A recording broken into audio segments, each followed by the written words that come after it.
A yayin da duniya ke juyawa, ita kuma yanayi sauyawa take. A duk lokacin da yanayi ta sauya, ina ƙoƙari na saje da zamani. Amma a duk lokacin da na yi ƙoƙarin saka sutura, kayan ba ta saje da zamani. Ko a ina matsalar take? Tambaya ta farko, a ina kake sayan kaya? Wani irin kaya kake saya?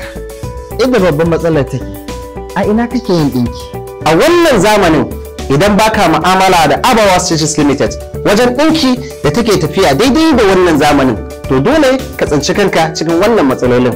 Domin kuwa sutura ita ce mutum.